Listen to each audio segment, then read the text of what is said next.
Bom, pessoal, só existe uma forma de vocês saberem se são hipertensos ou não, que é medindo a sua pressão arterial.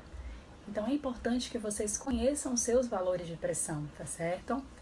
Mas doutora, eu só tenho aquele aparelho digital, ele serve?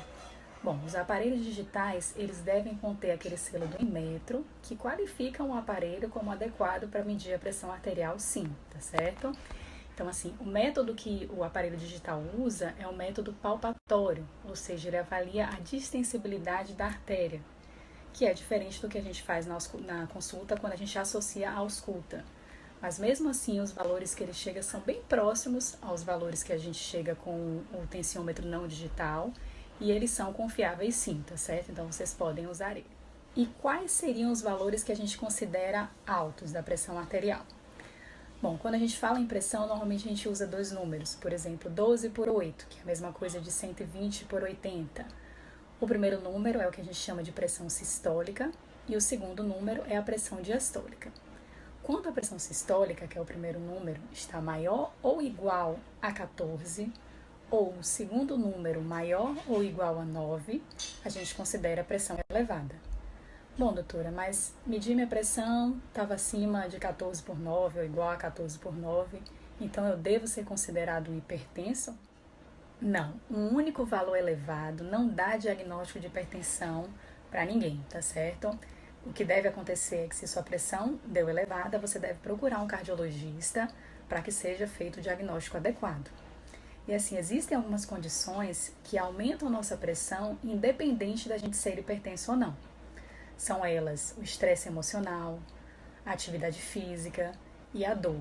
Então, nessas condições, é normal nossa pressão aumentar e isso não vai caracterizar a gente como hipertenso, tá certo?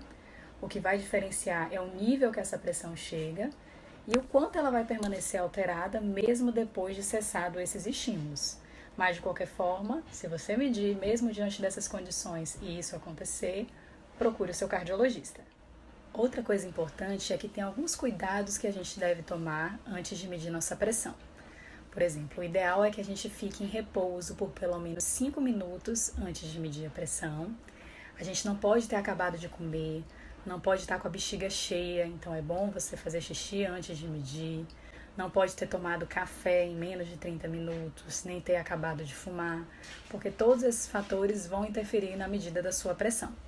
Então, assim, quando você for no cardiologista, ele vai tomar todas essas medidas. Normalmente, a gente conversa primeiro com o paciente, deixa ele relaxado, para depois a gente aferir a pressão. E até no consultório é necessário de mais de uma aferição em dois momentos diferentes para a gente afirmar que o paciente tem hipertensão. Não é apenas em uma, tá certo? E existe também um exame chamado MAPA, que significa Monitorização Ambulatorial da Pressão Arterial, que ajuda muito a gente a dar o diagnóstico da hipertensão. Então, como é que funciona esse exame? Você vai colocar um aparelhinho de pressão e vai para casa com ele e ele vai ficar monitorando por 24 horas sua pressão. Durante o dia ele mede a cada 15 ou 20 minutos, a depender do protocolo, e durante a noite a cada 30 minutos. E ele é bem interessante porque ele ajuda a gente a ver como é que tá os valores da pressão nas diferentes horas do dia. Então, por exemplo, tem pessoas que aumentam mais a pressão durante o sono, sendo que o normal é que a pressão caia durante o sono, então a gente consegue ver isso direitinho. E muitas pessoas na frente do médico têm aquele efeito do dialético branco e a pressão aumenta. Então ele ajuda a gente a distinguir isso, tá certo? Então, pessoal, o recado mais importante que eu quero deixar hoje para vocês é que vocês conheçam seus valores, seus números de pressão arterial. E se eles estiverem altos, que você procure um cardiologista para que seja feito um diagnóstico adequado e, se necessário, que seja iniciado o tratamento, ok? Um beijo e cuidem do coração de vocês.